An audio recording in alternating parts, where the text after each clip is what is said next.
right, everybody. We're here for the first run of the day, and it's Sonic, so you know we gotta go fast. Argick, take it away. Thank you very much, buddy. That was the longest minute and a half ever. I was sitting there, it's like we've got a minute and a half to our live. It's like, what is going on? This is taking forever.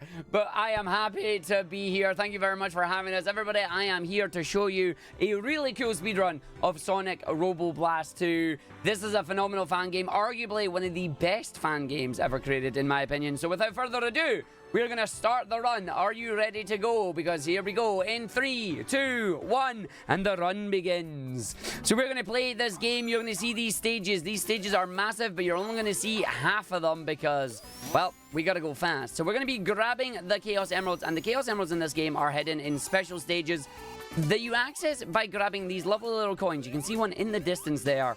So we're just going to grab this spring, we're just going to grab that and hit it and then leg it over. We'll see if we grab the speedy shoes. Yo, we actually grabbed the speed shoes for once. We're going to grab our second special stage coin in the secret wall here.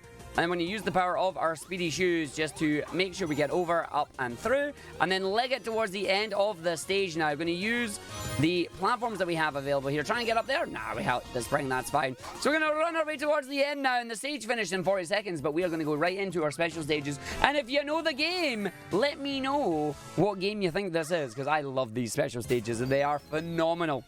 So we are going to go and grab ourselves 40 blue spheres. And we're going to use a power loop around here. We're just going to do a nice big old loop and then drop down on ourselves to finish it. That pulls in all the rings and blue spheres that were caught inside the loop, allowing us to run backwards to where the end of the stage is and grab our Chaos Emerald and then head towards the end of it. It's great.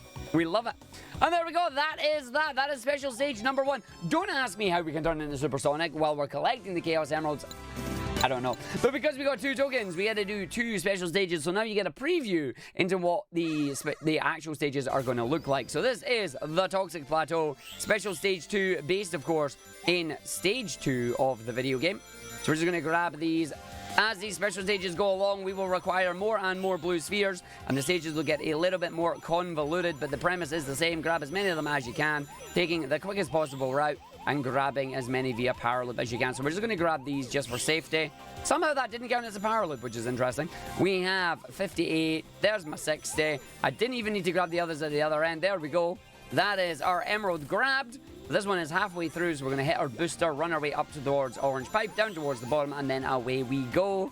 Allowing us to run really fast here. Hold the boost button. You can see the boost gauge on the bottom left there. That is based on your links. The more links you keep up, the more boost you get. Links are by going through any of the rings, either the orange rings, grabbing your standard rings, or grabbing your blue spheres as well. But that is stage 1 and 2 bonus stages down. So on a Green Flower Zone Act 2 here, we're going to grab the most overpowered shield in the video game.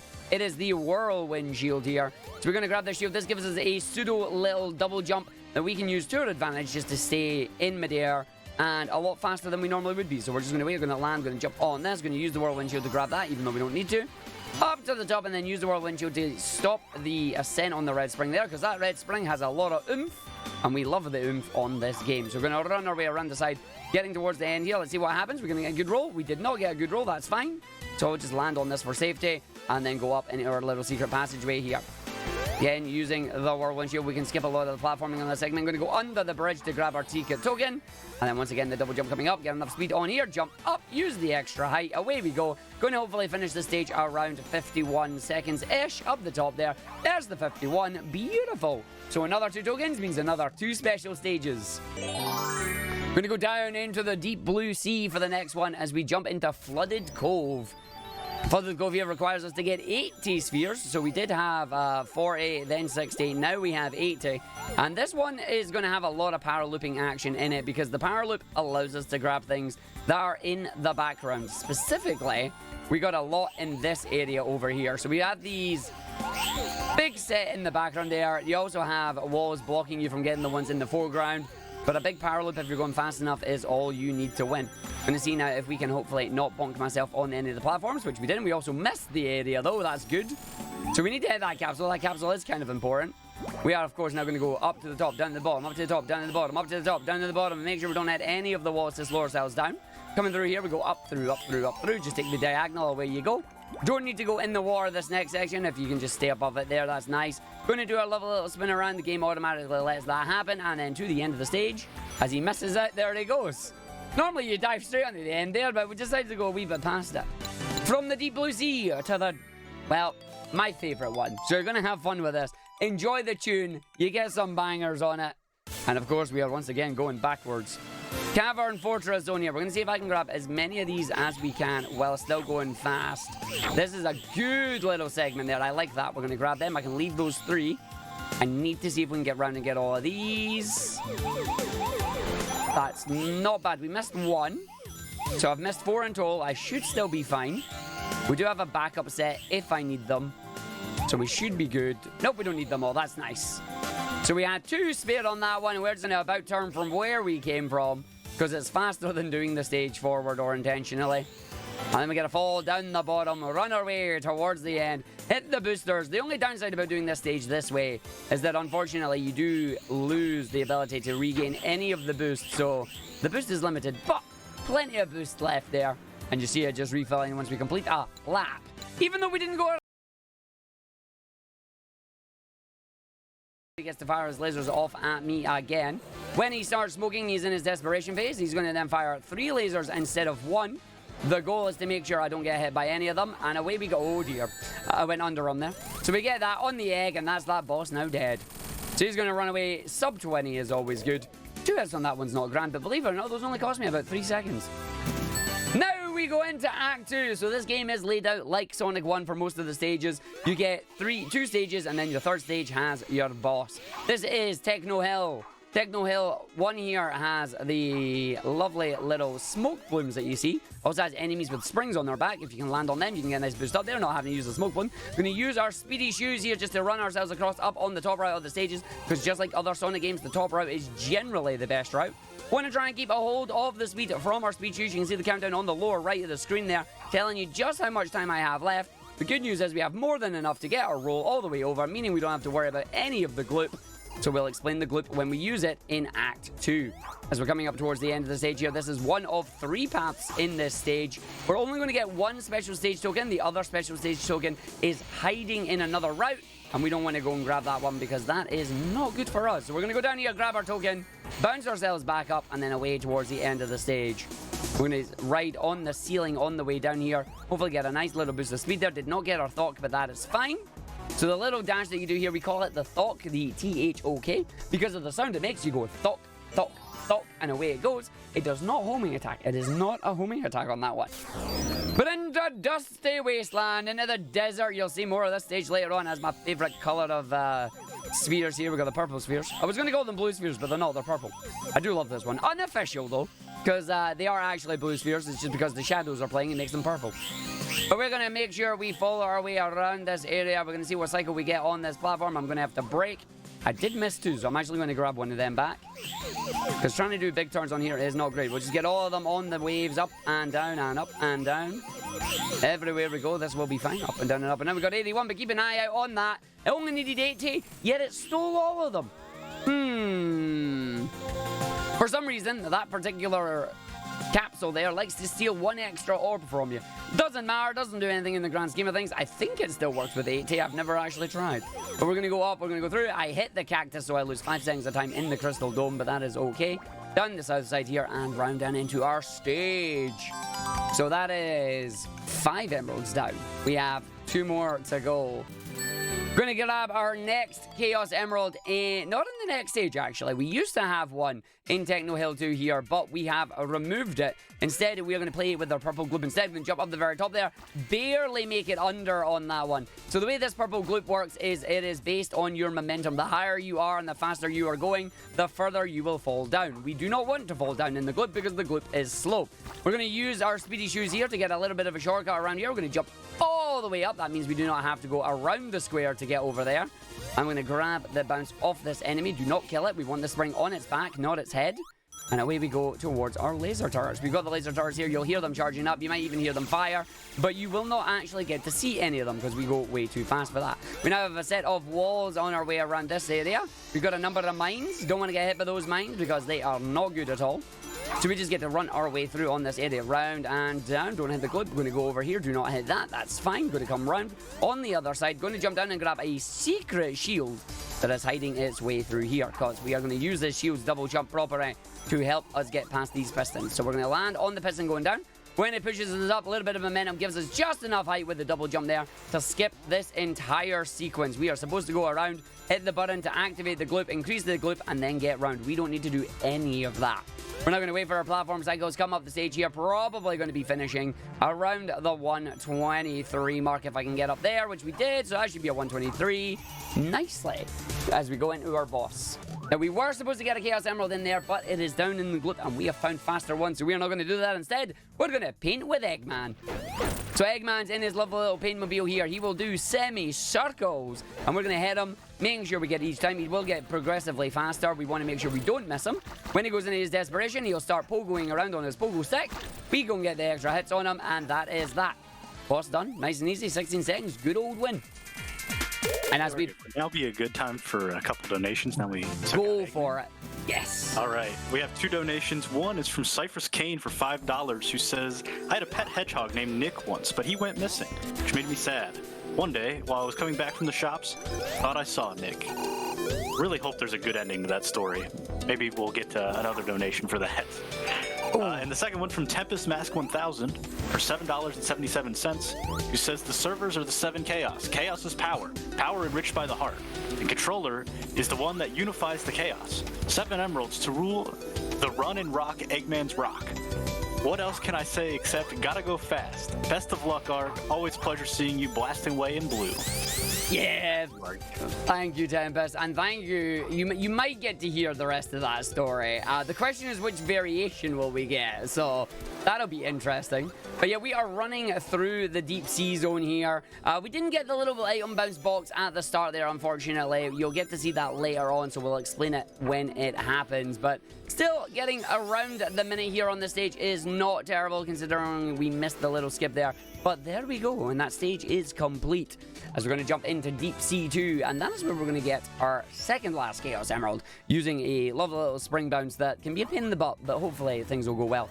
But before that, we've got our slip and slide. We're going to slide down this slip and slide here. We're going to make sure we try and go as fast as we can. We're then going to stop deliberately, charge a spin dash all the way up to the 7 revs, because 7 is the magical number in these games. 7 Chaos Emeralds, 7 revs. And we're going to run our way up and through this area. We shouldn't hear any of the drowning music if we can, which is nice. As we are going to go around to this area and then come down the bottom side here. Behind us is 1 token, but there is a faster token that we're going to go in and round. Up on here, we'll see what cycles we get from our magical doors. Ooh, we made it over. What about the second one? Yo, good. As we run through it, yo. Oh, ceiling, please be good to me. If the ceiling is good to me, we are going to be in a... Yep, this is fine. This is fine. This is a perfect level right now. I have never had a level this smooth in a marathon run before. Oh, hey! That is lovely. So normally you have to wait in a couple of those, but not today apparently. So we're just going to grab these, going to jump up on this area, going to come through here, hit the red spring, move forward just a little bit. So you go up into the groove in the ceiling to grab your token, and then away we go. Down the back. I'm really chuffed about this level. This level went really smooth right now. I've never had a run that go this smooth. Alright, so up down to our last little bar here. We've got more slip and slides. The main thing we have to do here is try and not hit the walls. Stalk as far as we can. We can hit the ceilings. The ceilings are fine. We don't want to hit the walls though, because the walls will slow us down. But I'm getting a really smooth navigation through this segment right now. Oh, baby, this is a good level for me. This might actually gold split. Yeah, I'll never know, but we'll see. So up we go now. We have our token. So we're going to come down from the area with the water, and we're going to go somewhere with some extreme heat. Yo, 146 is... I'm chuffed to bits with that. I'm actually chuffed to bits with that. As he looks over and realizes he forgot to start his splits. Oh, well, never mind. It's fine. I'll just have to retime it as we go back. All right, we've got the lava here in the magma caves. We're going to grab as many of these as we can, and we're going to grab our first power-up. These special stages all have a number of power-ups in it, and this one is the super power loop. We're going to be using it to grab every single blue sphere that is here. So we got a lot of them all the way around. Just watch all these blue spheres come at me. Look at the trail of blue spheres. Is that not beautiful? And then we're going to play with our friend, Wonky Lava. Wonky Lava likes to know worky, so we'll see if Wonky Lava is going to work here or not. So I'm just going to boost along here. And we didn't touch lava. That's all right then. So we're just going to run our way through. But Wonky Lava here has a funky hitbox. It'll hit you if it's at the very top or if it's at the very bottom. But if you hit it on the diagonal, it generally doesn't tend to do anything. It's quite weird in that regard. But up the top, into the middle, down the bottom, back to the middle, and away we go. That's on the boost towards the end of the stage now. Hopefully not getting hit by any of the drone boosters, which we didn't, and that's the stage complete. That is 6 of 7, 1 emerald to go. And we'll see if our final special stage is going to be really smooth. I like trying to do the second one better, but we'll see what happens. But first, we get the boss. Do we get the quick hit? We do not. So I'm going to keep an eye on where the boss's shadow is. If I can find out where his shadow is, we can then get early hits on him. If you don't know where he is, he will pop up, do an EMP, and then it is up to you to try and dodge him. His desperation phase, he is going to summon 2 doppelgangers of himself. And you have to find out where the real one is. The real one always fires the EMP. The fake ones will only fire missiles. And that is not a bad fight. We've got one more, and then he is gone. That is really nice. 26 seconds, even without the extra hit. Lovely, lovely. All right, into the mid-game. We're going to Castle Yeetman. This is Castle Eggman's very own castle, but he's made some really weird devices that we're going to mess around with and have fun. But before that, we're going to get our final token of the run. Down here, we just jump off the edge, make sure we dash back in, and that is it. The token is win. So now we're going to grab this, we're going to run, we're going to jump. We're just going to go over here and grab ourselves on the launcher.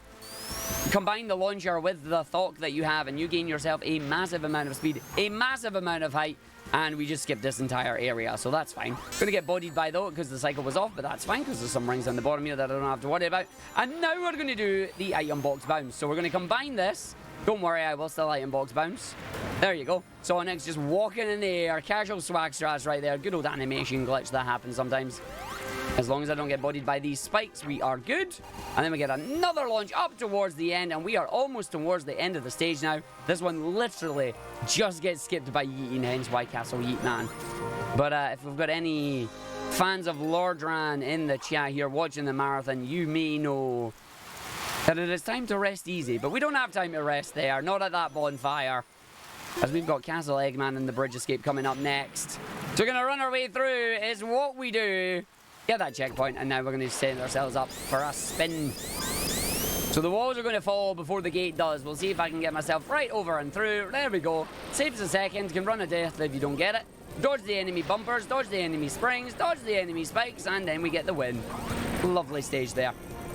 Our final special stage now begins. The question is, who will win, Arg or the Egg Satellite? Hardest stage in the game, 120 spheres required. Can we do it fast? Can we do it hitless? I'm hoping we can, because then it'll be really, really fun. It'll be really, really hype. Again, getting hit in these stages only removes 5 seconds of time. Normally, not a problem, but in stages like this, it can be just because of how tight things are. We're going to line ourselves up right along the middle here. Once again, going to do a big power loop. Gets the power loop, that's good. We're now going to pass by the coveted red Nintendo GameCube. As we go past the GameCube now, we're going to make sure we fall down this section. Again, do not want to hit. Oh, well, there goes the perfect. We bounced off the ground, and unfortunately, that pushed us up into the red. We didn't get squished by that box, which is always nice, so we don't worry about it. But we'll run our way around. We do have enough of the spheres that I don't have to panic about if I have enough of them or not. We should still be fine with the 10-minute time loss there, as I'm going to go and visit my biggest fan. Get it? Biggest fan. Because I'll make that joke every time. And I'm not sorry. So we escaped the biggest fan. We now grab our emerald halfway through. The question is, can we have the 90 seconds to escape on this area? So down, up. Ooh, too quick there.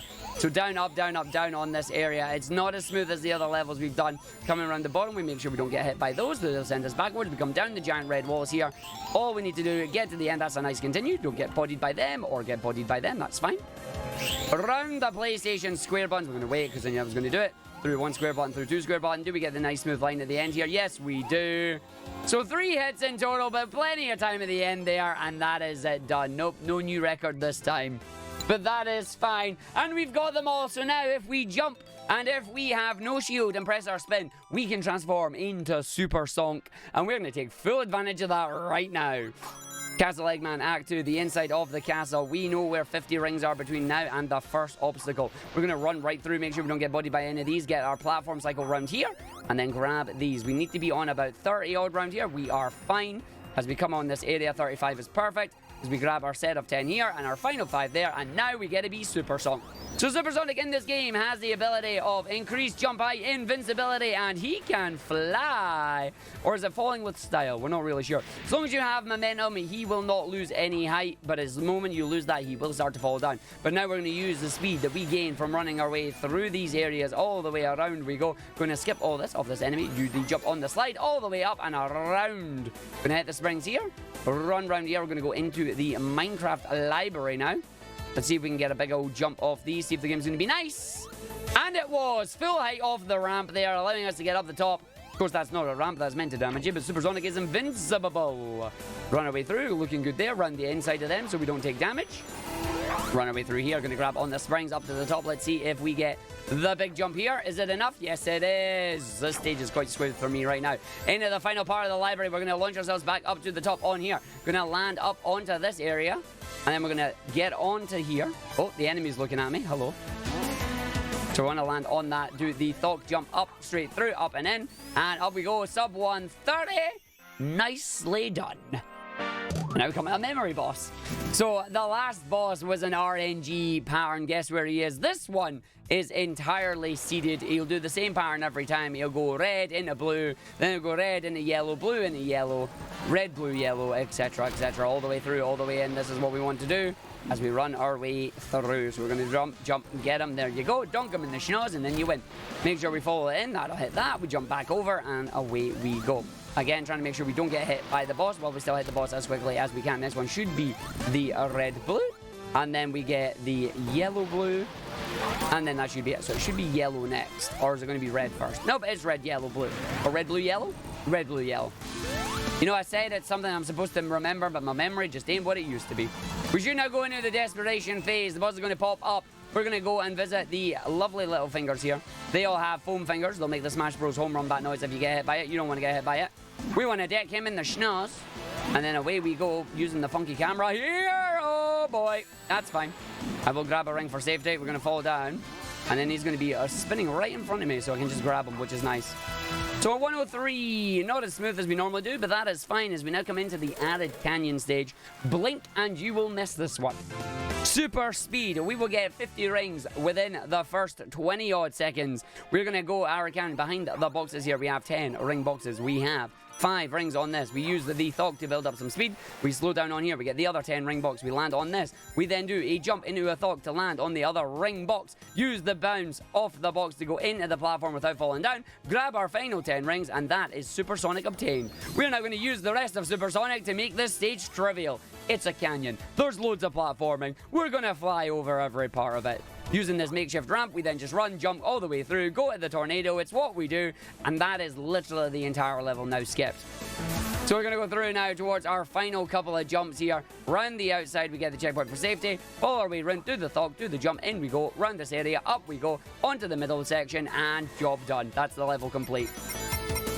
So we're going into the next level. The next level has carts to play with. The carts are kind of like auto scores. We do get our whirlwind jump for some fun, but it's more platforming shenanigans. So while we're doing that, if there's any more donations or anything you'd love to plug, now is a great time. Actually, we do have another donation. We got our follow-up about Nick. If you missed it, Nick is a pet hedgehog that ran away. So, turns out it was Nick. This is another $5 donation from Sephirius Kane. I think I pronounced it wrong both times. He was crossing the road, and I wanted to run and hug him. Before I could move, a truck came by and smushed Nick. I ran to him, and he was barely alive. Luckily, a pal from a local uni's engineering department was nearby, and he started working to save Nick. So now I have Robot Nick. And there you go. There's your fun. Well, that's the ending we got this time. Would you believe me if I told you that there's multiple endings to that story? So, yeah. We'll see which other ones we get. Again, thank you very much for that, buddy. You always keep us on our toes with those donations.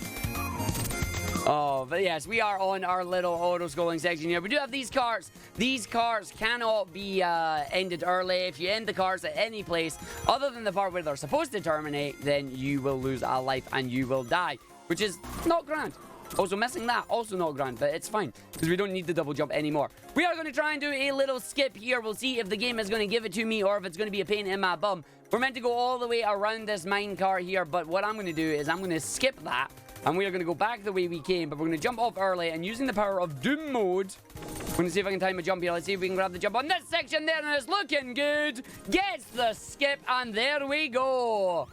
And now we go for the hardest boss in the video game. It is time for Fang. All you need to know, Fang is a pain in the bum. He'll either hit me with corks or he'll hit me with bombs. If I go too far, I'm getting knocked off the train. He's going to get a number of hits here. He will remain invincible until he hits the ground. We want him to hit the ground in front of us so we can get the hits on him rather than him getting the hits on us. He is a bit of a bum right now. So he's bouncing over there, and then he manages to do that. He should now go back up into the middle section here. This is going to put him off into phase 2. I did not get the hit off him there. Now he's going to drop bombs everywhere he lands, so I want to make sure I get the hit on that one. This one is going to be dangerous. We did not get it. That's fine. Let's see where he goes. I do not want to get him when he's up on the top, because the top is bad. He is being an absolute bum right now, though. There we go.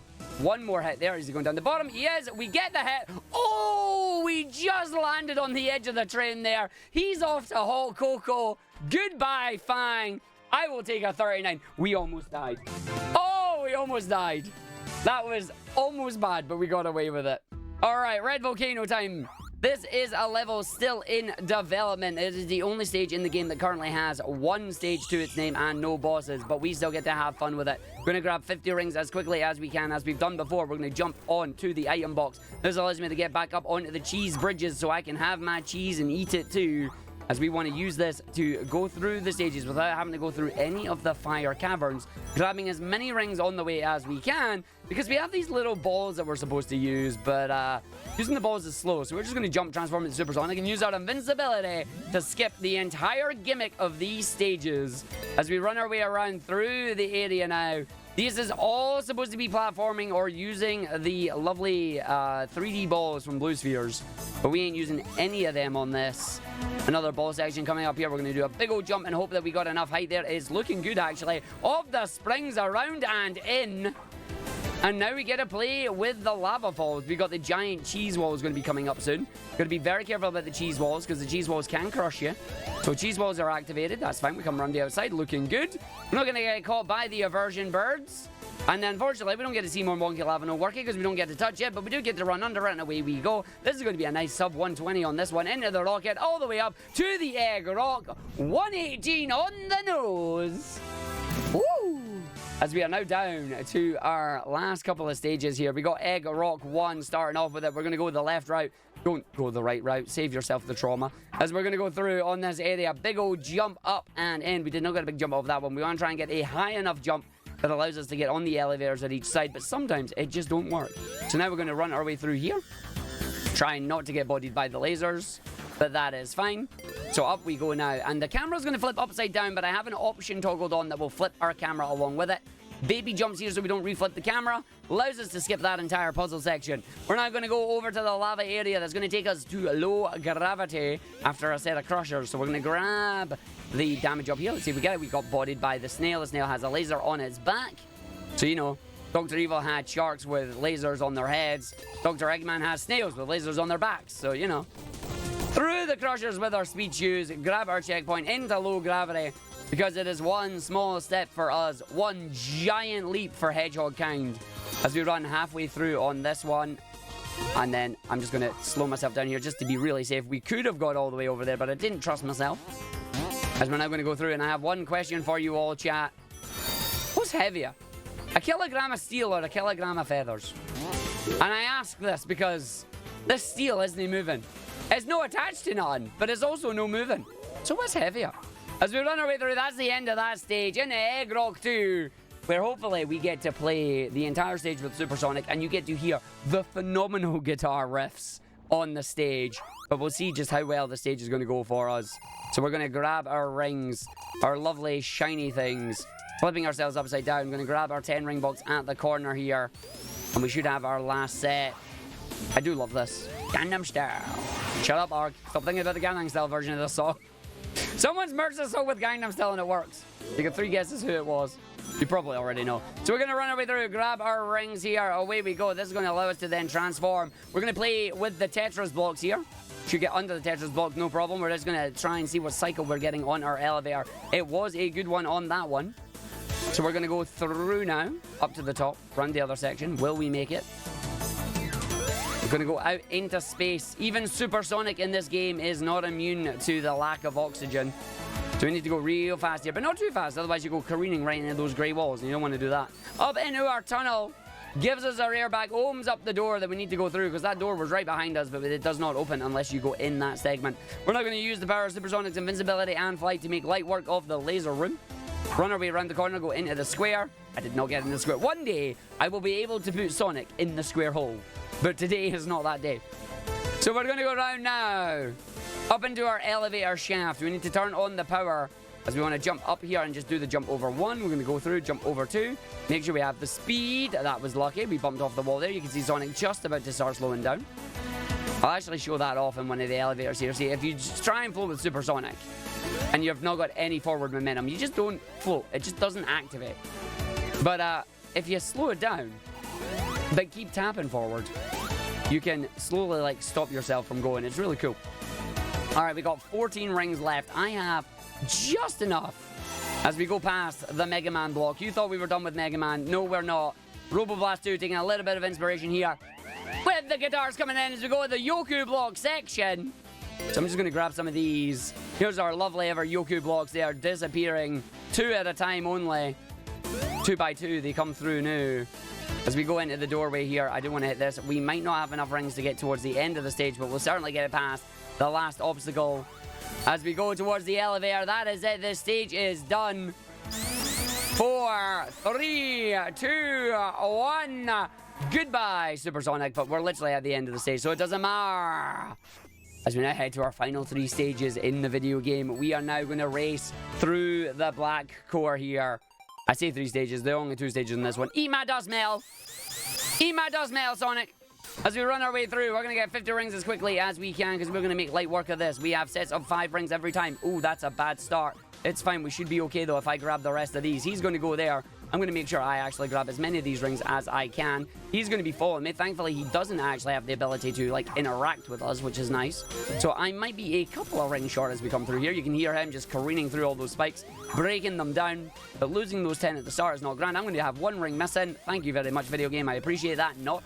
Going to just wait here, going to come around, going to go through, and then we will transform. And what are we going to do? Well, we're going to go up the top. He's going to break through those spikes. Do you know what? He's just broke through the spikes. I'm just going to roll through it as well. How you doing, buddy? So he thinks he's going to win. That's cute. We're just going to run our way up onto this section, flip the gravity upside down. We're going to jump over this entire section he has to do, and we don't because we fly over it. Now we're going to go down, making sure we do not hit the corner like I did last time and cause of death. It is going to be slightly slower than we normally are, but he is not going to win. Not even close. So we're going to run our way towards the end of the stage now. That little hit at the start costing me approximately 6 or 7 seconds there. 106? Yeah. As we now come into our final 2 levels. 2 boss fights back to back. As we have the Metal Sonic fight here. We have to put him into his wireframe form. That makes him vulnerable. We then get to hit him. We then want to make sure we do this 3 times before he decides to use abilities. So we're going to go through and we're going to go around. We're going to hit the button. 1. Is he going to come and get me? Is he being a bum? He is being a bum. There we go. That's good though. We should be able to get the 2 as we're going to run our way through on this. And then once that is done, he's going to get his pinball section. So we're going to stand on this line. He shouldn't hit us as long as I remain facing him and lined up. We're just going to bonk him off the walls here.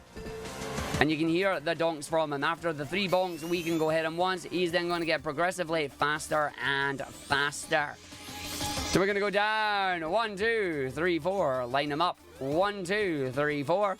As you can see, he sometimes moves. Oh, he got a hit off me there. Ouch.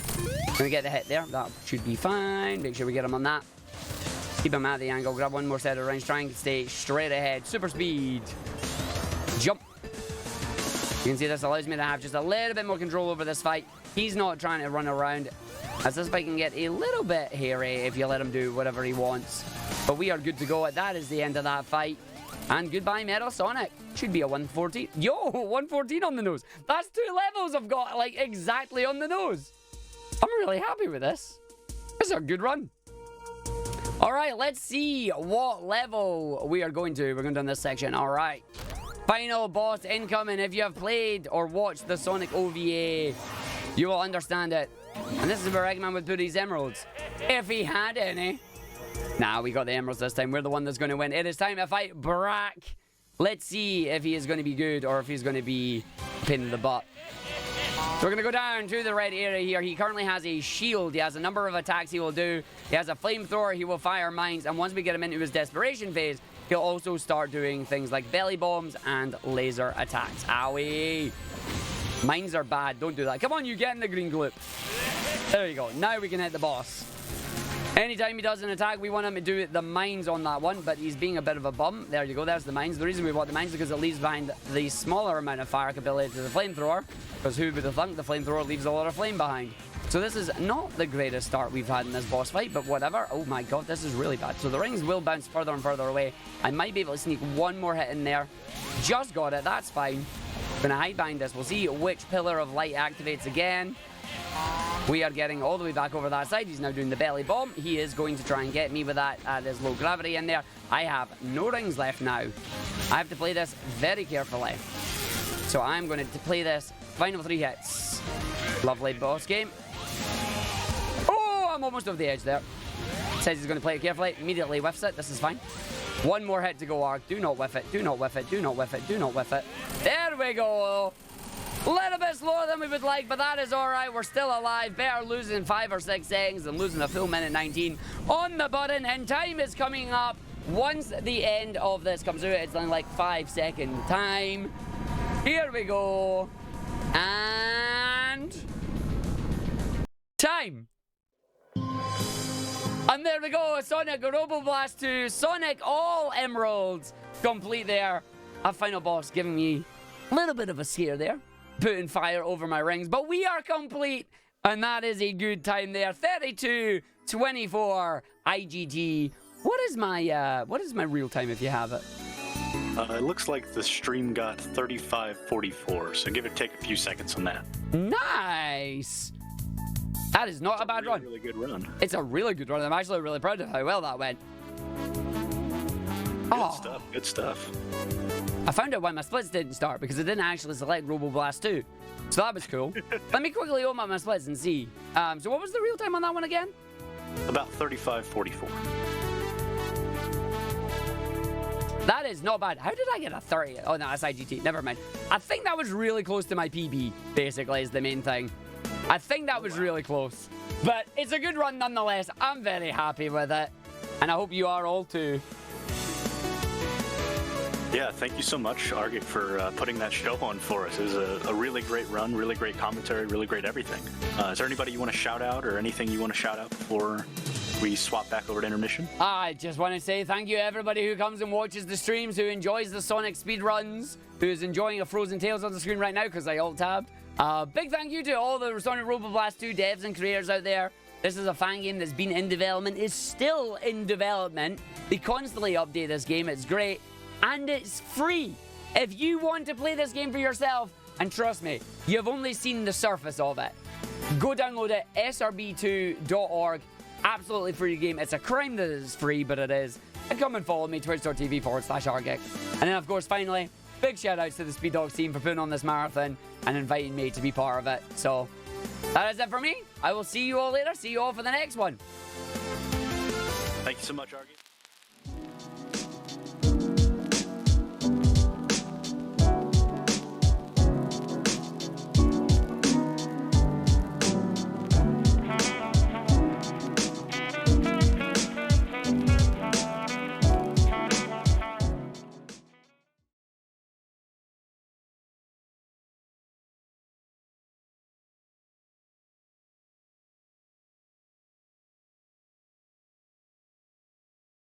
What's going on, everybody? Welcome to the screen where I get to tell you some information in between the beautiful runs that we get to see. I see Save the Children in the chat. I'm going to assume that is actually the organization Save the Children, who we are supporting. So huge shout outs to you guys for doing all the work that you do. It is actually you. Great, great. That's great to see.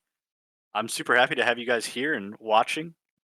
We have a great time here putting on a show, but it's all for you guys and all of the work that you guys do. So we really, really appreciate you. Now, speaking of reasons to donate, now that we are past that first run, we got a few people in the chat now. Let's talk a little bit about what we got coming up today. So I'm pulling up the schedule. Obviously, you guys just watched Sonic Robo Blast 2, which was a fantastic run. Argick, uh, he talks so fast. He talks Sonic speed. It was beautiful. I loved it the whole time. I was so entertained. I I felt like I was just like watching with you guys. I didn't have much to do myself here, except for the couple donations that I read. And then up next, as you can see on your screen, we have Levelhead by Illegally Sam. After that, we have The Dayman Show, starring Dayman. Uh, and Dayman, if you guys have not seen anything that Dayman has done on the Speed Docs channel, you really, really want to check that one out. I have no idea what Dayman's cooking up. I think it's a secret to everybody except Dayman and CJ, as usual. They always have something interesting going on, but really, really looking forward to that. No matter what it is, it's going to be interesting. Then after that, we have Lena's Inception by Linkemeister.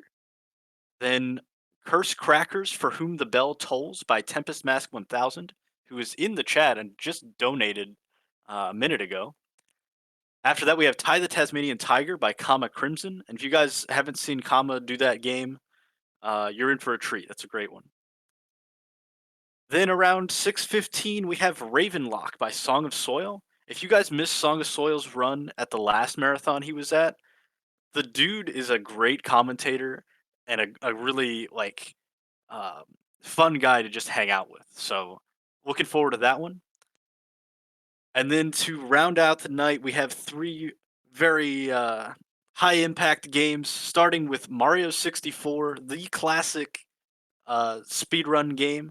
We're doing a non-stop 120 star. If you haven't seen those, it's all action all the time, starring It's Beeve as the runner. Then we got Hammy, aka Hammerhead Labs, doing Resident Evil 2 Remake. And then finally, rounding out the night will be Jake with Resident Evil 4 Remake. So the ending with the Resident Evil block, CJ's favorite.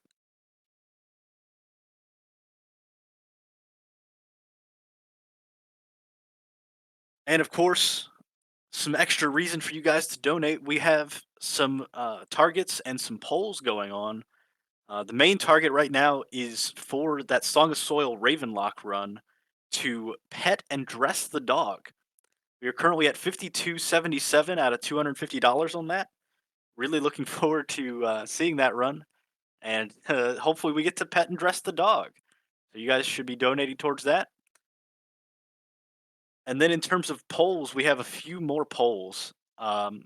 First of all, for Levelhead, which is the run we have coming up, we got a color choice. So you really get your donation in quick if you want to see anything other than blue, because blue is in the lead at $10 right now. The other choices being gold, green, and fuchsia. I kind of want fuchsia just so we can say fuchsia more. Then for Lena's Inception, we have choose the art style between 8-bit and 32-bit. 8-bit is in the lead currently with $14, and 32-bit is at $7.77. Then the last poll that we have going on right now is for Curse Crackers, where you get to choose the character between Bonnie and Belle. Whew. I don't know how Argick does it. He was talking for that entire like 35 minutes. I just told you guys all about the donations, and I have it right in front of me, and I've been talking for like what 2-3 minutes. I'm out of breath. Dude is wild. That was super entertaining. I love that.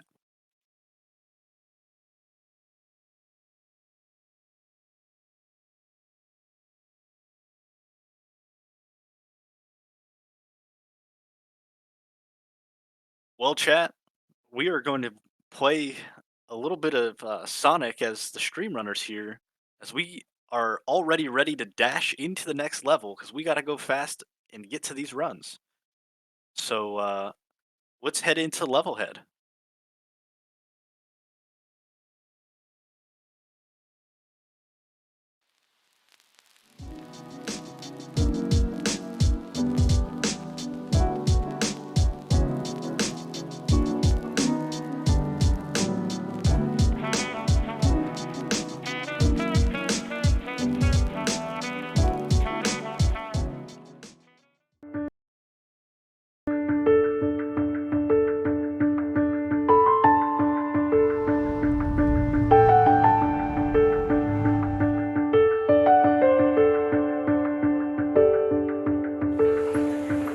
बहुत अच्छा लगता कि मेरी बेटी पहले से कमज़ोर थी, अभी नॉर्मल में ये खेलती है, बोलती है, चलती है।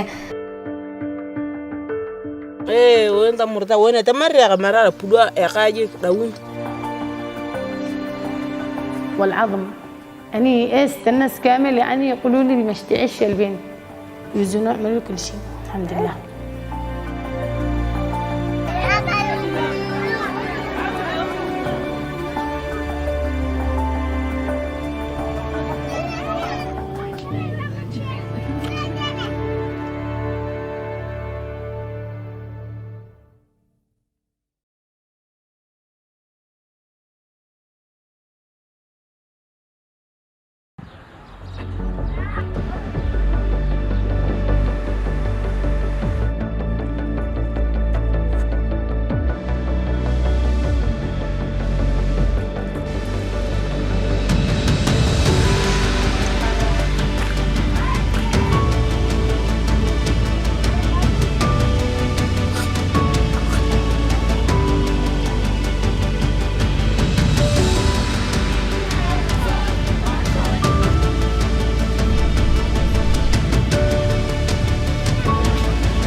أنت ربي في عندك أنت حاولت على هاي كباتيا قد معاني هاي.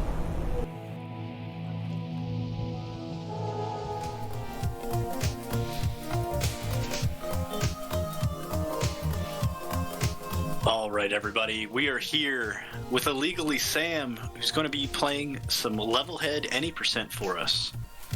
Welcome in. Hello. Hello everybody, I'm Illegally Sam. I am back again for my second run this marathon, and I am joined here by... My name's Pure Nix, aka PK. Alright, and for anybody who's never seen this game before, you're going to be seeing a very, very fast-paced and fun 2D platformer run here in a moment. Before we get started, I understand there is a bid war for the color of GR18 here. So if I could hear what color has won that bid war, I can go ahead and set that now. I'm crossing my fingers for gold. Refreshing one time. Don't want to be wrong. All right, it looks like it's going to be blue. All right. Blue is the winner. Then we will be going with blue. Blue is the default. So that's what I'm actually used to, so I'm not even going to have to adjust what I'm looking at all. But Nice. before we get started, I did change one setting here. If I mess up, this lets me restart from checkpoints slightly faster. So that will be... I mean, theoretically, it won't be useful at all, because obviously I'm not going to die at all, but just in case. But with that, I think we can go ahead and get the run underway. And so time starts right when I enter this first level here, so I'll go ahead and give us a countdown. So time can start in 3, 2, 1, go. Alright. And so, like we said before, this here is Levelhead. For anybody who's never seen this game before, it is an indie 2D platformer maker game. And so what that means is, this is a game focused on user-generated content. But we're going to be playing through the campaign here, which acts as a great introduction to everything this game's about. Yeah, it's going to be a little hard to catch everything considering Sam's blazing speed. But maybe a couple quick notes about what Sam's going to be doing here. Each level has a package. It's a square, very happy and excited box. And Sam's got to bring that package to the goal, which is the, I don't know, what do you call it? Light beam of hope? Yeah. Yeah, it's the dunk spot. The dunk spot. And even in these first two levels, really quickly, you can see, I think the two main pieces of tech that Sam uses throughout this is sprint speed and what's called various forms of package jumping or super jumping. You know, a quick note on the sprint speed, it takes 7 tiles, does it, Sam? I think so, yeah. Of consecutive running. And you cannot change direction unless you jump. So if you see him jumping and doing a little dance in the air, that's him maintaining sprint speed, which is a big part of a lot of his runs. And then package check, which you'll actually see in this level here, is throwing the package in the air and jumping off it midair in various forms. Yes, so we've done 4 levels, and I've already done super jumps in 3 of them. So if you don't know what to look for, it's very much blink and you will miss it. But if you ever see me just look like I just am jumping in midair for absolutely no reason, I may or may not have thrown the package and jumped off of it. Yeah, and that if you ever see the grapple thing he has go there in the direction of the package and it misses the package, we call that a grump, and that is a missed grab on the package jump. Yes, it's also called a grump because it makes you very grumpy, because that means you're messing up your tricks. But something else to note about the whole package to the goal situation is you'll notice that, you know, there's those little dots in that beam of light above the goal. And, you know, like any good package delivery service, everyone knows that you're incentivized to, you know, when you deliver the packages, just slam them down from as high up as possible. And that's what those dots represent, is every dot you collect gives you 300 points. Unfortunately, points don't mean anything about going fast, and so what we actually want to do is make sure we hit that goal as low as possible on every single level we can, because the animation difference between hitting the top of the goal and the bottom of the goal is about a full second. And so for any level where we can hit the bottom of the goal instead of the top of the goal and not lose any time doing it, we will save about a second just on that ending animation alone. Yeah, and Sam's actually got a couple really good dunks to make that happen, and we'll hopefully be able to point those out to you a little later when we reach them. Yes, because there are levels where if it takes less than a second to get to the bottom of the goal, I will end up doing some fancy stuff to try and hit it just a little bit. Yeah, and I think on this upcoming level, Break, Grumble, and Grin, we'll actually see one other technique that comes up a few times, and that's using the top of the screen that you are allowed to run on to bypass large chunks of the level. Yes. The edges of the screen in this game are a suggestion 90% of the time, for our purposes. And this one too, you could barely see. You can clearly see Sam avoid the top of the goal, go to the bottom, and make the little minimum dunk. Yes. So yeah, but with the edge of the screen, you can go off the edge of the screen in any direction. To an extent, there is a limit to it, but you can go off the screen in any direction and survive, and then just come back onto the screen. So if there's walls in the way, there's ceiling in the way, you can just do whatever you want as long as you're going around. Keep your eyes out on this dunk. Oh, there it is. Probably half second late there, but if you saw that, that's probably my favorite dunk in the game right there. Yes. I do have a dunk that I prefer a little bit more, but it's significantly harder, so I don't get it a lot of the time. But it's not until much later in the run. Yeah. So this was kind of fun too. That box is basically acts a lot like the package, and you get to use pressure switches. And also the pressure switches are activated by enemies there too. So that's what you see there. It all happens so fast, it's hard to put it out. But yeah, these early levels are very, very fast-paced for the most part. Yeah. You actually hit these all pretty good. I don't think you've tripped yet, have you? Don't say that. I'm just putting the jinx on. It's okay. That's fine. You're just giving me marathon luck. Yeah, I joke, but this game actually does technically have very, very little RNG, to the point where in an any % run, it's almost 0. There's a tiny bit more RNG in some of the other categories, but in an any % run, there's maybe 1 or 2 levels that are at all affected by RNG, and even then it's extremely minimal, because the only things that really are affected by RNG in the campaign speedruns are enemy patterns. And so what that means is there are certain enemies that when they try to attack you, there's just slight RNG to their movements. And I will absolutely call that out when it's more relevant later. Yeah, and it's a pretty big deal too, though, because this is a precision platformer, so a half tile left to right can make a big difference on the feel of the navigating through that level and throw you off.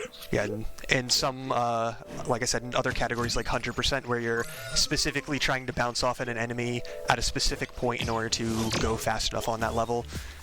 Yeah, the fact that the enemy's like 5 degrees to the left matters a lot. So in this level here, Sam picked up the Spider-Man watermelon, which is called the tiptoe, and this power-up allows him to climb on walls and climb on ceilings. And also, if you ever see him go into look like a bush, we call that bush mode, and that prevents Sam from being hit by enemy attacks, and also prevents certain eye cameras from seeing the character. But that gets a little more advanced there. Yes.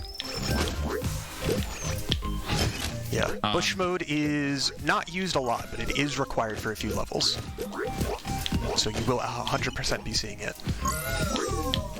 You also see Sam attack a couple enemies this level and some future ones here. But when Sam's attacking enemies, he barely bounces off of it. I just want to point out that that's actually a little bit trickier than it looks.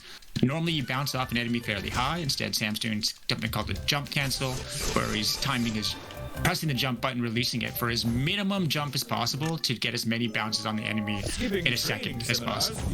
Yeah, for anybody who's ever seen, the half A press meme, pressing the button matters, holding the button matters, but releasing it doesn't matter. On this game, releasing the button matters. Because for whenever you're jump canceling, it literally, you could be holding A for an hour beforehand. All that matters is when you let go of the button, and that is when it'll stop your jump height. So you not only have to press A with good timing, you also have to let go of it with good timing. But yeah, that level shows how we can go off the side of the map, but if you go just a tiny bit too far, the game doesn't like it. But you do get a couple tiles of leeway to work with. And for this level here, we get to see the bush in full action. Yeah, and actually I'll say, if you keep an eye out just as Sam's approaching the goal on this level, there's a really fun dropping bush technique to get the minimum dunk.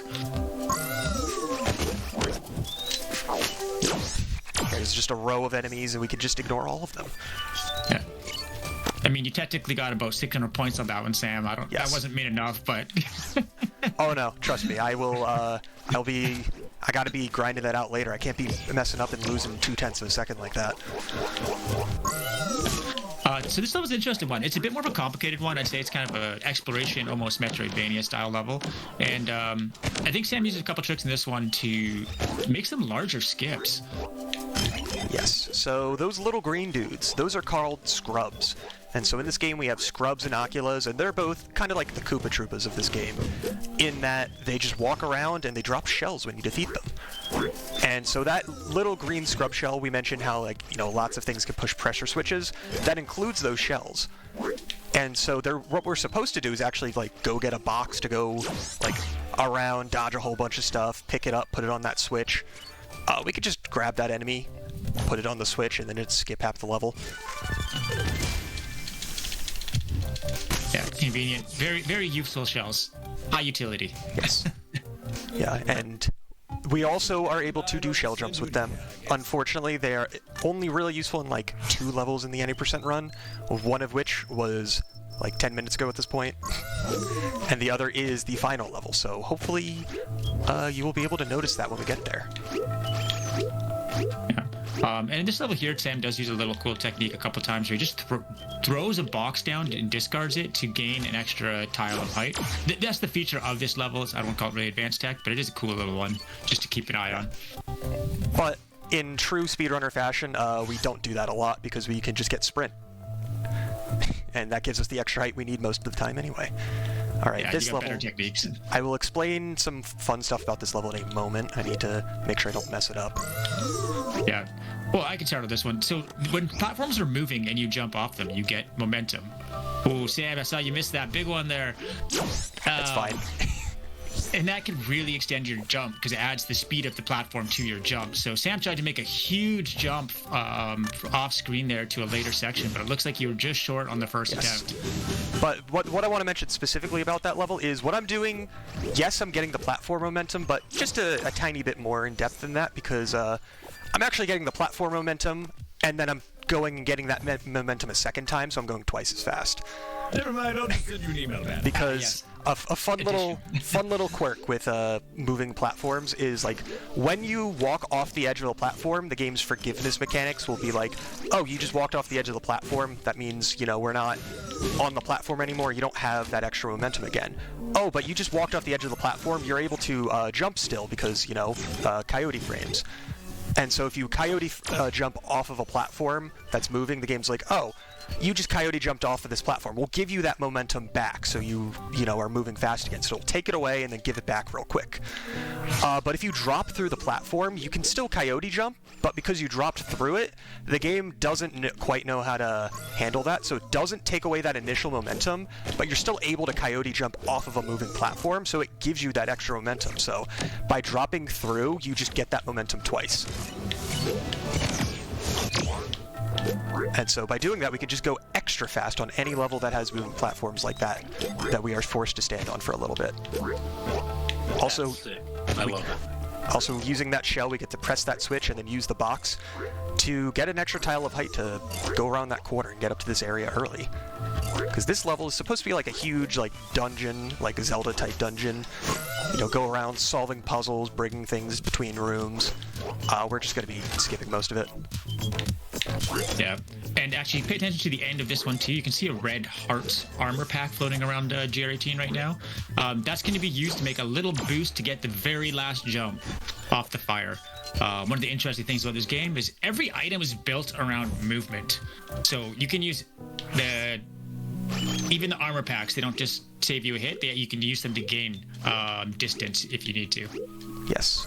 Yes, so there will be more than a couple spots in the run that we do intentional damage boosting, either because we need to just not get hit, or we are intentionally damage boosting to use that momentum to do platforming. Yeah, and this level is a good example of a level that it shows you that out of bounds is just a suggestion. So I think we'll be going over the top in just a moment here. Yes, and it is intended this time. It will not always be intended. Yeah, if you see a bunch of cool stuff below, it's probably not intended. You're making great. Never mind, I'll just send you an email, I guess. All right. And speaking of things that aren't intended, we're going to be coming up on the power-up that is made of cheese. Yeah, the zipper, the bane of new creators. This power-up lets you zip through walls, maximum width of 3, and you'll notice that there's some metallic-looking walls. If those metallic walls are black, you cannot zip through those. But everything else is fair game. Yes. Unfortunately, I will not get to show off the cheese on this level because I missed the super jump, but it is possible to just super jump up on top of the map and then just zip across the top. But yeah, pulling off the super jump with the zipper is a little tricky sometimes. Thankfully, it only saves a few seconds, so it's not a huge loss.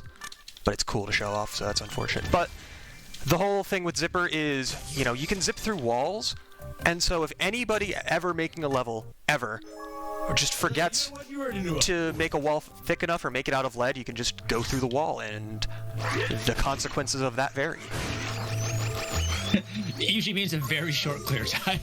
Yes, there's been more than a handful of levels where people will give you the zipper, give you the package, the goal is like right above you behind a wall, and they just forget that they don't have to make you do a level if you can just zip through the wall.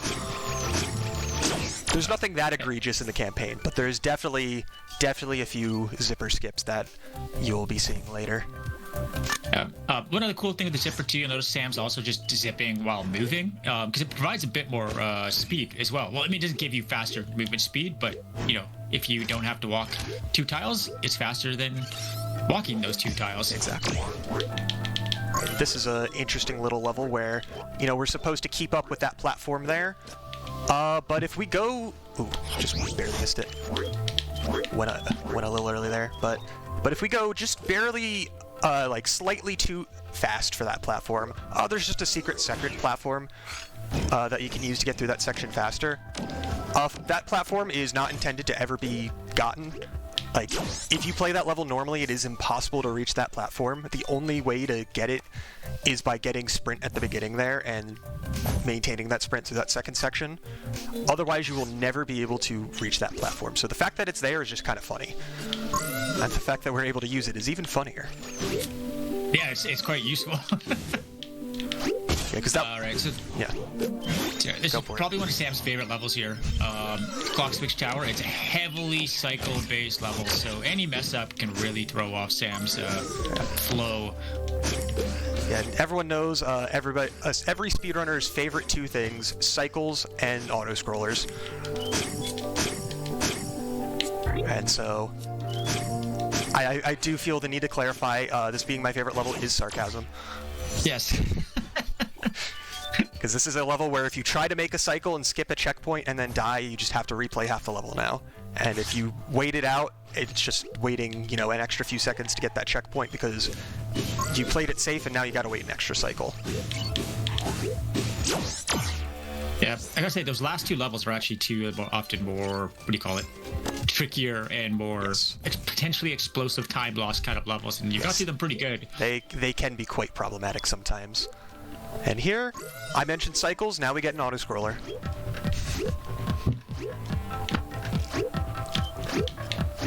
Yeah, it's a pretty classic auto-scroller speedrunning strategy here.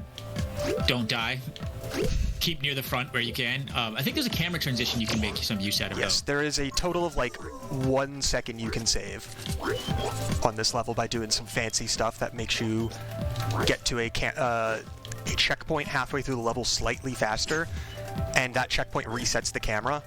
And so the faster you get to that checkpoint, technically, the faster the second half of the level starts. But in a minute-long level, doing a risky strat to save 1 second when missing that strat makes you lose significantly more time than that, not really worth going for in a full speedrun. More of an IL thing only. That was a nice save there, Sam. You didn't quite raise that platform high enough to make the second jump, and you went back and managed to get it before you were pulled off screen. Yep. Although, fun fact about this level, the one other tiny bit of time loss you can have is the zipper itself, is because every time you use the zipper, you might notice like the screen and everything freezes for a fraction of a second, and that includes the auto-scroller. So technically, if you're just sitting there zipping over and over again on an auto-scroller like that, you will lose very small amounts of time to that zipper. So I do try to minimize the amount of zips I have on a level like that. Alright, and now we're going to get pretty... Oh, looks like you tried to go for a big bomb skip there and didn't quite hit it. Yeah, those enemies do not cooperate sometimes. Yeah. But yeah, the bombs are pretty fun there. And, you know, you can bounce off them, you can fly off them. They send you very far. I think probably some of the biggest distance in the game, if I'm not mistaken. Or at least the biggest distance you can get consistently. Yeah, yeah, with those momentum tricks and stuff like that. Alright.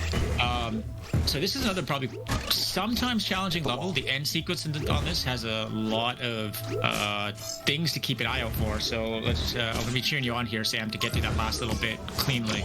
Yes. Yeah, there's just a lot of cromblers here, which, if you've ever played Mario, they're not dislike thwomps in that, you know, they slam down and everything. Oh, they practically got out of your way for that one. Nice. Alright, now we have another one of my definitely favorite levels. That's also definitely not just another cycle-based level, but this one is just very tight. Yeah, and you also notice some pretty tricky use of the armor packs again to skip through some cromblers. But yeah, there's lots of hazards on this one, and hitting one of those spike chainers is what they're called can just send Sam back. And looks like Sam snagged one a little bit there. Yeah, I didn't get to show off the full extent of the damage boost at the end, unfortunately. But that damage boost is very fun when you're able to get maximum speed from it. Yeah. And I would say, you know, as the damage boost is hard to get accurately, so it's a somewhat risky thing to try, in my opinion. Yeah, I've done it enough times that I've, at the very least, gotten used to it, so I don't mess it up too often. Yeah, that's fair, that's fair. And now Sam's in a brawler level. This one can get a little dicey. As you said, enemy RNG can just be a little off, so this one, it feels like you can't make a perfect strategy. You have to wing it a little bit. Yeah, it's even if you can make a perfect strategy, like the slightest deviation will cause the enemies to aggro slightly differently, and then all of a sudden everything's in a different spot. But looks like you got through that pretty good. That's solid. That's another one of those potential, you know, 10-second loss on a simple mistake kind of levels. Also, by the way, if you noticed me pause in between levels right there, don't worry, I didn't hit the wrong button or something. That was intentional, because as you got your little ship, you're traveling between all the different level globes, you know, going area to area and everything, there's that little bit of travel time in between each level. So something a little interesting, when you open the settings in this game while you're traveling in between the level globes like that, the game will instantly put you on top of the next level globe that you're traveling to. And so if there's like a distance between levels that's, you know, 2-3 seconds long or something, and it's just really long distance, you can actually just open the settings menu, close it, and it'll instantly put you on that next level, and it is faster than waiting out that entire animation.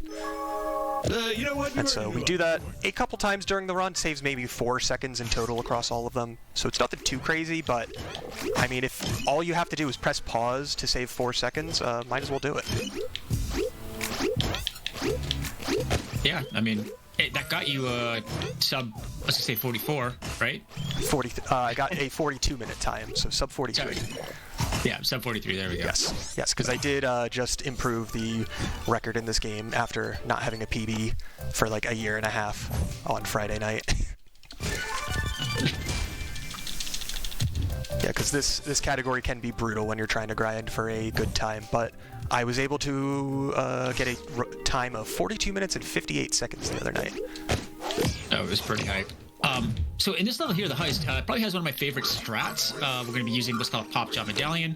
If you throw the medallion, a few seconds later, you teleport to that section. So Sam's going to actually throw a medallion up high, drop down, and be teleported back up after grabbing the package. So just like looks like such a slick maneuver. Yeah, it is not as tight as it looks with the timing of it all, but it is definitely not free either. I have messed it up more than once. Because if you throw the medallion at the wrong time, you will just all of a sudden teleport without the package.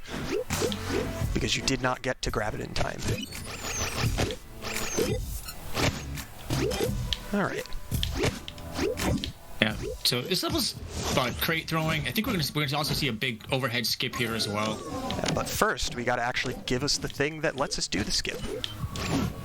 The waylay. Or waybay.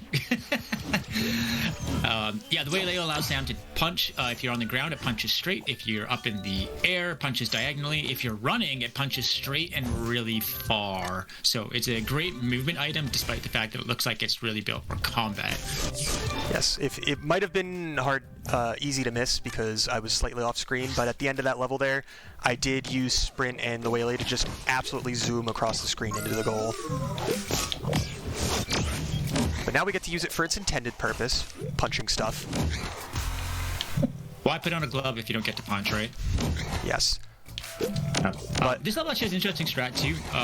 Sam's can actually bait the last pop shot out of the arena instead of killing it. The sensor just checks to see if there's something in the arena, not necessarily if it's dead.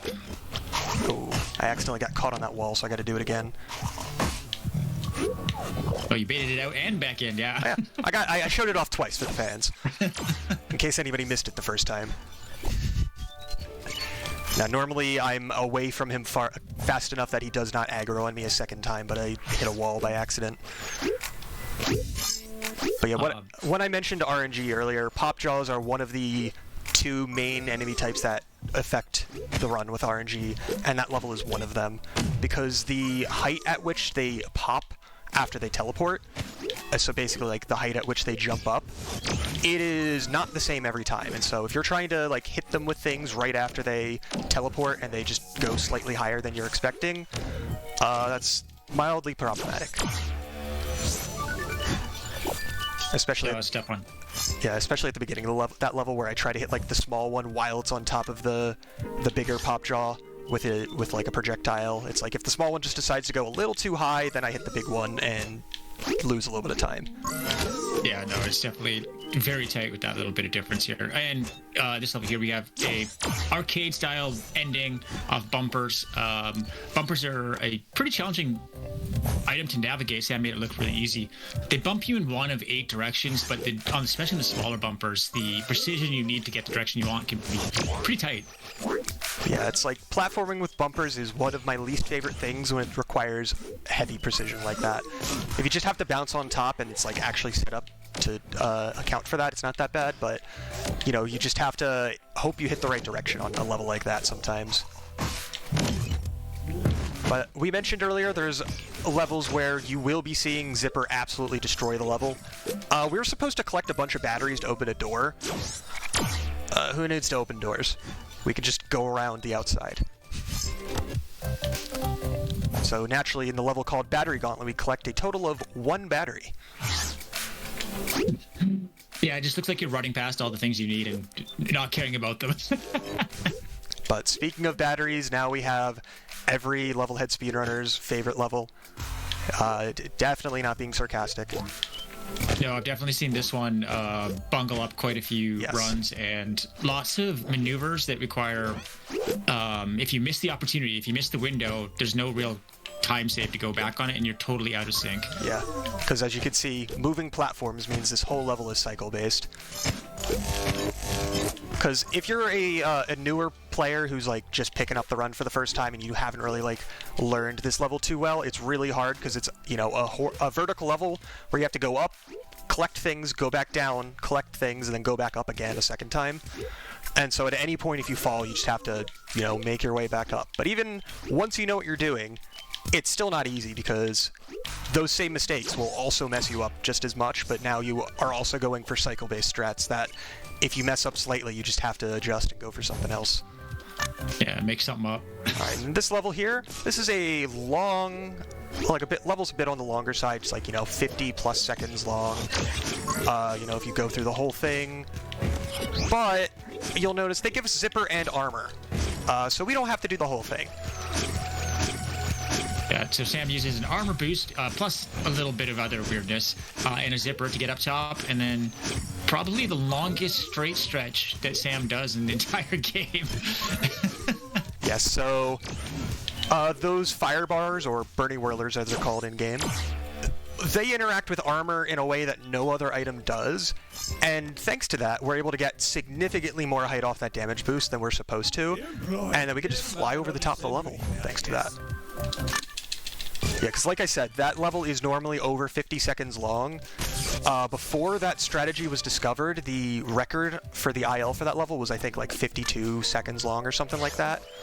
The record for that level is under 17 seconds because of that strat. Now. So needless to say, just a tiny bit faster.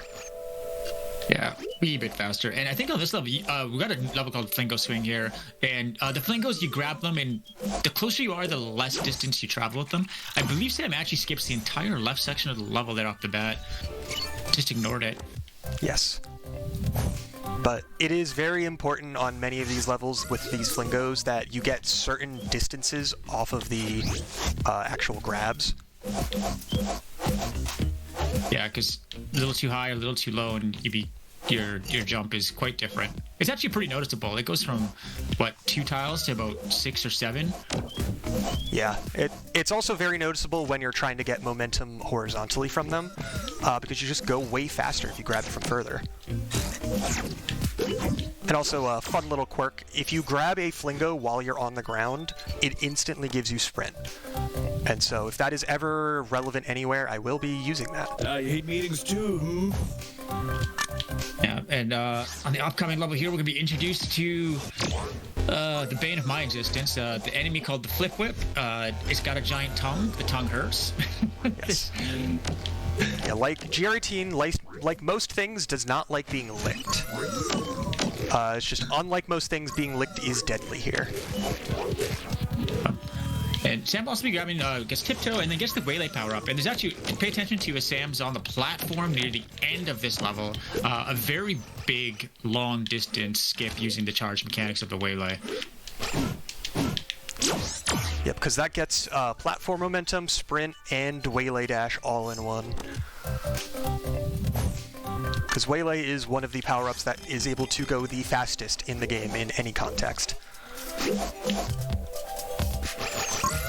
Right, and this level here, it's a it's a nice little puzzle level. We got to go around, figure out the code to open the door, complete a few challenges to unlock what the password is. Or alternatively, we could just know the password from the beginning and then just finish the level. Make it easy. I wonder if after seeing some of the levels that came out later, if the builder of these levels, who's also named Sam, ever considered making an RNG? Randomize it a little bit. I wouldn't doubt it, but I also would not be surprised if they were like, that doesn't sound like fun. We're not doing that. Yeah. Alright, I have missed up the timing just a tiny bit, and now this is not cooperating, but that is fine. Yeah, so Sam's goal here is to get those enemies into the bucket, and he has to get 4 of them in there. By pressing the buttons, it drops one, and yeah, as you can see, if you lose that rhythm, it's a bit of a loss. But here we have another enemy gimmick level, but this time we can't kill any of them.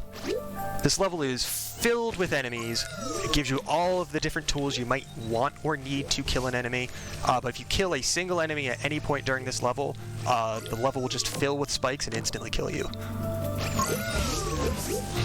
So we gotta actively avoid every single enemy in this level. Yeah, and really specifically, that shining electric field instantly kills an enemy no matter what direction Sam would hit them from. Yes. And then even this last Ocula here at the end, we have to hit him a few times to make him smaller. But we can't hit him too many times, because that will instantly kill us.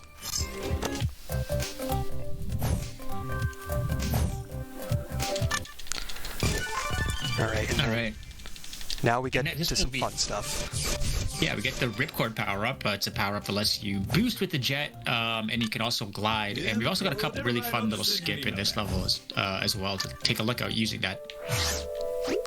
Yeah, so Ripcord, very simple conceptually, but it is still very difficult to use well because of managing the boost and everything like that.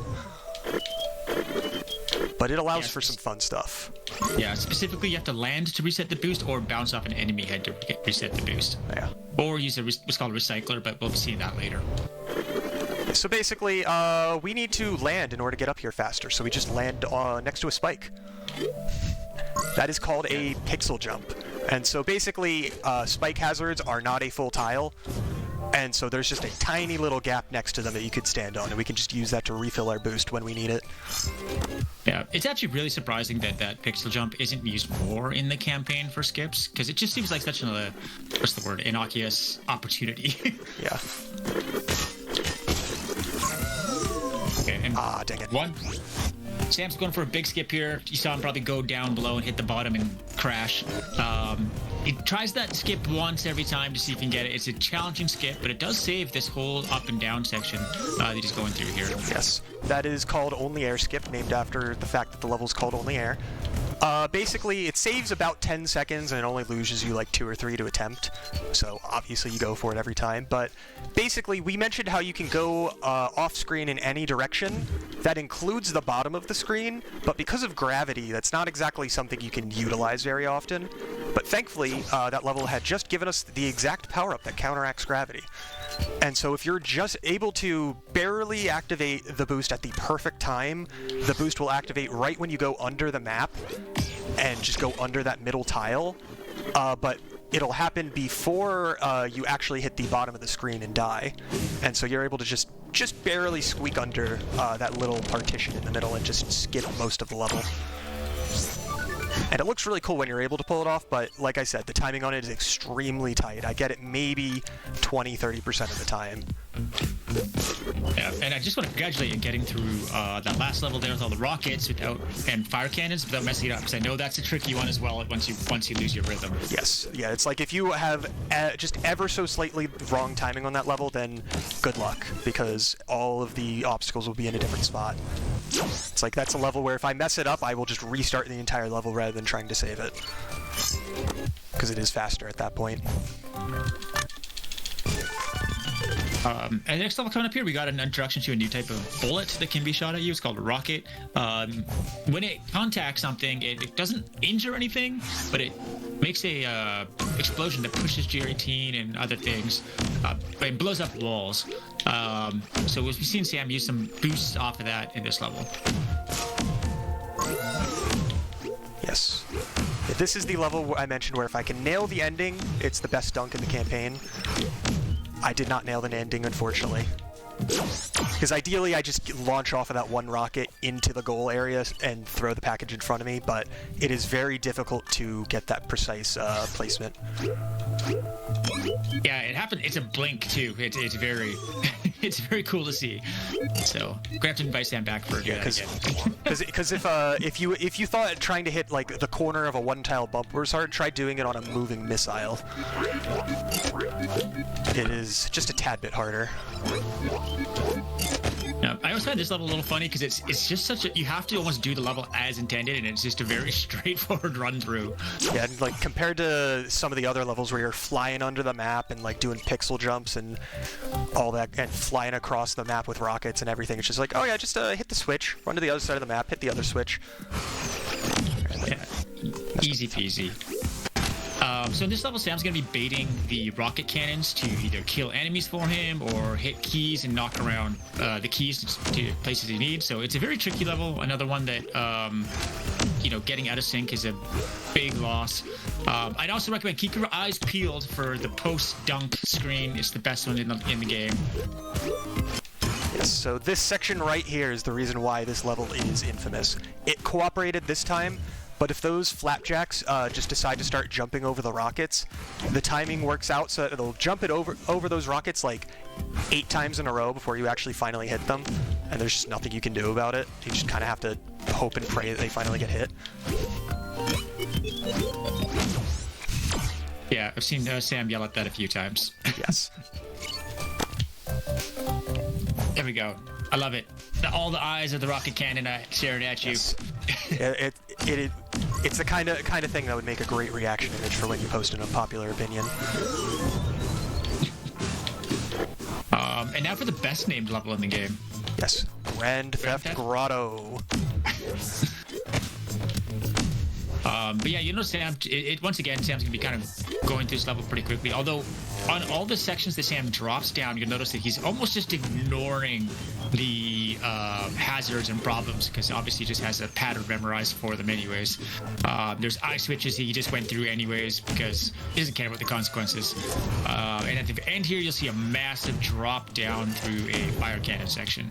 Yes, and I feel this is a good time to mention as any, but I will be like skipping the ripcord that you're supposed to get to make that section safer at the end, because any time in this entire run where there is a power-up that is not required, you 100% of the time want to skip that power-up, because collecting a power-up has like a short 1-second animation, and so if you don't need that power-up, then skipping the power-up just saves you a second.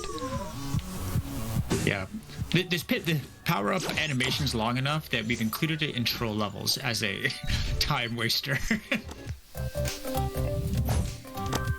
There we go. That was a pretty clean run of Grand Theft Auto. Outside of missing that one battery grab, that was actually really clean. One of my better ones.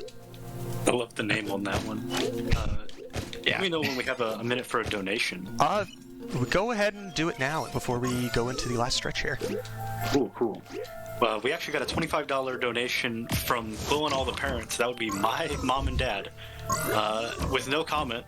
But thank you for that. And excuse me, that put Lena's Inception, the 32-bit, on the lead for the poll for 32-bit versus 8-bit art style. Awesome. Alright, and so as we come into this final stretch here, the game is also letting us get our final power-up of the run here, the rebound. Yeah, the rebound's a pretty interesting power-up. It when you shoot your face out of your body, it becomes a bullet. The face becomes a bullet, sort of bouncing thing, and you get shot in the opposite direction. So it's a two-way power-up. It's pretty tricky to manage. You also get 2 shots per what we call a refresh cycle, and you'll see actually on this sacrifice the box level, Sam's going to be, using that momentum to get up quite a bit. And there's lots of little intricacies with the rebound too, as far as timing those shots to make it feel like you can get 3 rebound shots in a jump. It's also probably one of the hardest power-ups to control. Yeah, so basically because the power-up begins the refresh cycle after your first shot and not your second, You can time that second shot to essentially come out right before the game gives you another 2 shots. And so by timing that, you can basically just always have 1 shot in the bank, or fire 3 shots in a row, or any other variation of that you might need. Yeah, and so this is a quickfire level. I think Sam's happy not to do the 100% run here. It's a bit of an auto-scroll. It has a very tricky moment or two. But otherwise, when it's on the speedrun style, it's, once again, just looks very, just do the level kind of thing and don't die. Apparently, I did die because I hit B like 2 frames too late or something. Just a tiny bit. You broke the speedrunner code, Sam. You broke the speedrunner code. I died on the auto-scroller. I know. I am shamed. No, but the reason why 100% on this level is so difficult is, imagine everything I just did, but every nook and cranny has a collectible in it, and I have to go grab it. And with the exact same time limit. It is significantly harder when you have to get all of those collectibles. It's very satisfying to get, though. And so the second last level here is actually a troll level. And of course, though, Sam's not going to fall for any of the trolls. And going to cheat some of the trolls even, too. If you can see, he managed to grab a key early there. There's actually about 4 keys, I believe, that pop up and run away from you. But Sam actually has a little trick to grab one of them.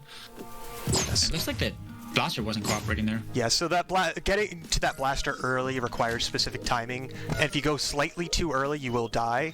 But if you go only a tiny bit too early, the game will not kill you, but it will still not get you to where you want to go, so you can just kind of land back on the platform and try it again. So thankfully I got that one. But this here is the final level. I will mention time will be at the end of this level, but this level's over a minute long, so we've got a minute.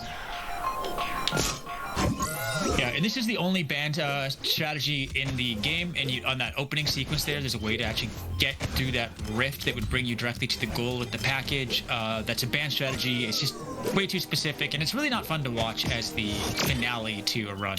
Yeah, and also when this game was launched in early access and everything like that, the developer tried more than once to patch that and failed, unfortunately, every single time. But this level, it's the last level of the campaign, so it's the final hurrah. We got all the power-ups. We've got the ripcord, we got the waylay, we got the rebound, we got the zipper. We skipped the tiptoe because the real power-up is having a box, and we're able to super jump. So yeah, there's just an entire power-up section here that we do still skip because, again, they gave us a box. And then here's a shell jump in case you wanted to see one before the end of the run. A great rebound pickup there. And also an example of using armor to escape hazards. Yes, and then both the waylay and the rebound give us little combat rooms, but we can get through them a little quickly. Even using a little pop drum medallion to teleport a little faster. Now that we have the zipper, we can just cheese this final section and go through it quickly. And time will be in a moment. And time.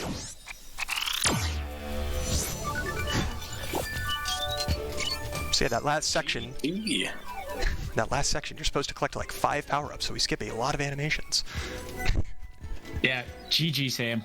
Right. That was actually a pretty solid run. Yeah. If I may ask what my time was? It looks like 44 flat. That's what CC's saying in the chat. That is really good. Wow. That is really good to me. Yeah, that is my best marathon time so far. Wow, congrats. That is... if I had done this a week ago, that would have been like less than 20 seconds off my PB, but now it's like a minute behind, but that's still really close. So I'm very happy with that. Yeah, that seems really good for a run this long. Oh yeah. Yeah, if anybody is interested in ever picking up this game or the speedrun or anything by this studio, I would recommend all of the above.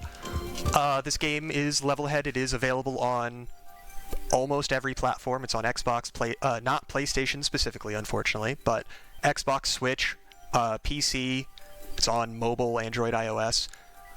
So if any of this interests you, I would recommend picking it up. If you wanted to try out the speedrun, you can go. We do gather in the Butterscotch Shenanigans, which is the developer of this game. We gather in their Discord. People are more than happy to help out anybody who wanted to play this game casually or slightly less casually. And I would just recommend playing this game. I think it's a lot of fun, and there's a lot of cool people who play it. And if you don't want to run a campaign, you can actually speedrun individual user levels as well too. There's a very good setup for doing that. So if you're casual like me. Yes, this game does feature a very, very robust level creator, because every level you saw in this campaign was made using. I can't talk anymore apparently. The run ends and my brain goes out the window. It was made using the exact same editor that players have. So everything you saw in the campaign is perfectly makeable by any person out there. But yeah, if you want to see more of Levelhead or just me in general, feel free to check me out at twitch.tv/illegallysam. If you want to plug yourself, PK. Yeah, I mean, I'm Pure Nix. You can find me. I don't really have a place you can go to find me, but yeah. I mean, you're on Twitch. Find Sam, you can find me. You're on Twitch occasionally. Oh yeah, I'm on Twitch. You can find me on there at twitch.tv Pure Nix. But yeah, and I'll just one last shout out to the Levelhead community at large. If you've got any last words, PK. No, I just wanted to say thanks for having me. It's great to watch another awesome slick stream and very little death. I appreciate your robot not losing his burritos. Yeah, and yeah, I also say thanks for having me. I'm always happy to show off Levelhead. Thank you guys so much for being here and showing off the game and commentating over it, putting on a good show for us. No problem. With that, we'll swap back over to an intermission before we get to the one donation just came in from Duckbag TM for $5. No comment, but thank you so much, Duckbag. But with that, we'll throw it over to an intermission and get ready for the next game.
What's going on?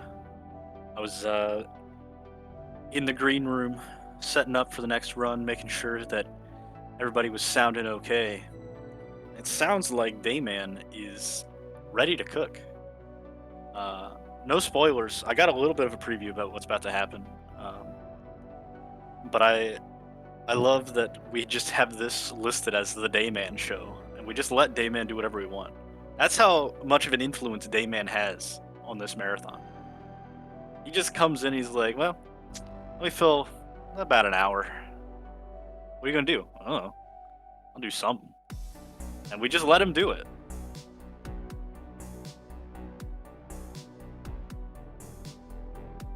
CC, I've never heard that expression before. What does that mean? It sounds French.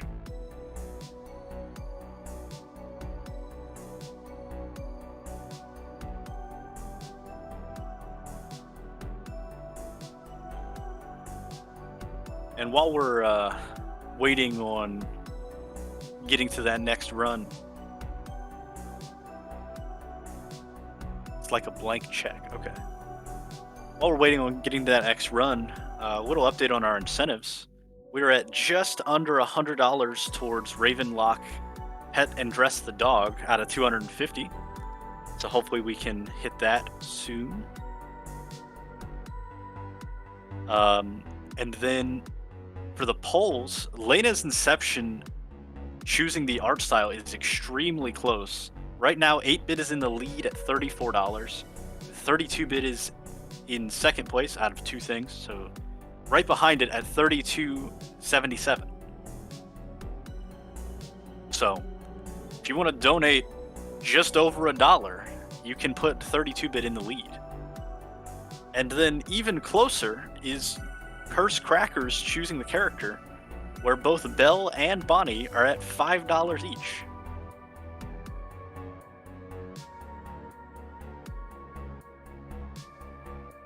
And we just got a $20 donation that just came in from Illegally Sam saying, hey, thanks for having me. Sam, thank you for being here.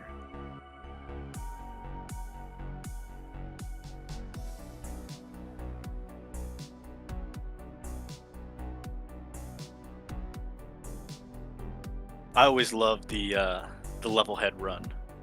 Sam, I see you're still in the chat, so I'm gonna corner you. Do you play the user levels too, or do you just do the speed runs? I'm wondering how your enjoyment of that game expands. Is it past the main levels or the preset levels, or does it go all the way to the user level stuff too?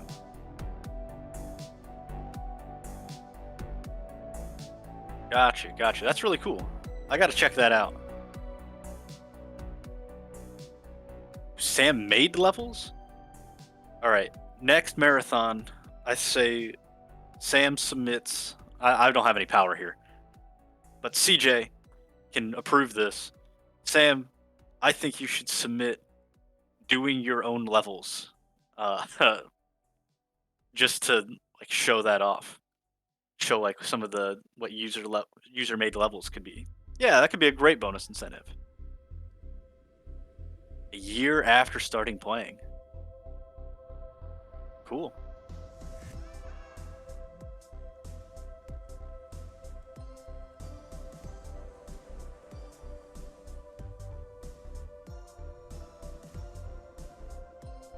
I just turned on the music for a second. I had heard that we were having a little bit of audio problems with the music specifically earlier in the day. And I just was jamming out for a second there. Got the beautiful, I believe, if I'm wrong, y'all get to make fun of me, but I believe it was the Pokemon Snap remix from Squidbird. And that's such a beautiful song.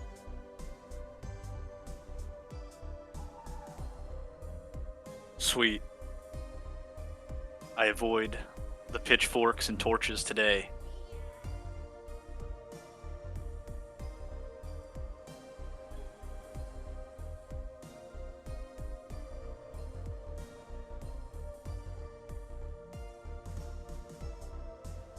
I will give you one little hint about what Dayman said.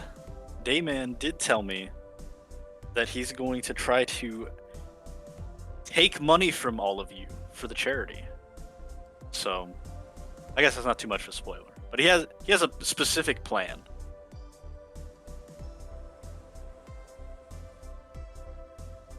We share in socials.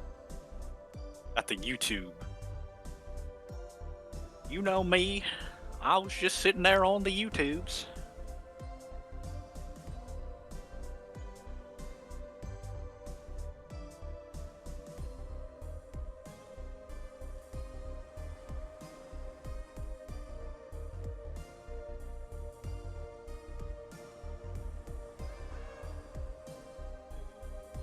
You know, the other cool thing about this block that I've been a part of, we've had 2 excellent speakers and commentators. And Dayman will definitely be a third. Dayman is definitely one of the best speakers that is featured on this channel. Definitely better than me. I'll let them know, Shuli. They might be in the chat, I'm not sure.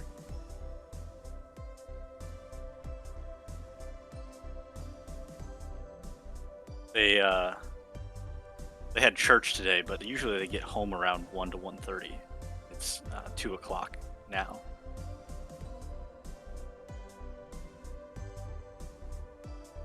I really want to know what Shuli's about to say, but I also just got the word that there's something about Dayman, how Dayman delivers every joke. There definitely is. It's wonderful. And speaking of, let's hear from Dayman. We're getting there right now. After the little in-between thing.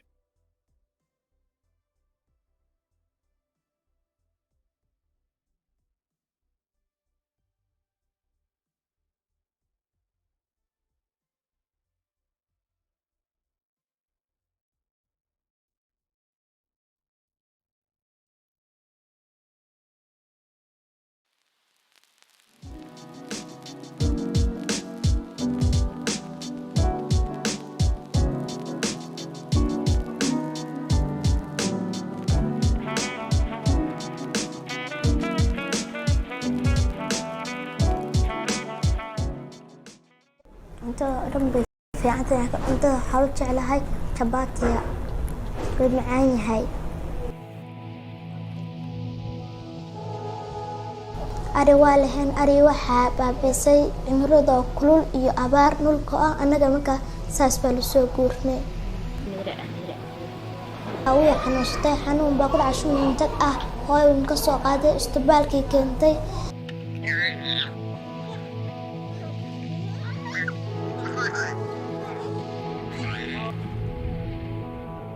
caafimaad waa ilaa waa soo caafimaaday way fiican tahay marka la ciyaarayo waa ka qoslaysiyaa markastana waa la ciyaaraa waa nin mahad celiya oo ilaashan oo xanuunsan dhakhtarka noo geysan oo noo caafimaadaysan kulliin waa nin mahad celiya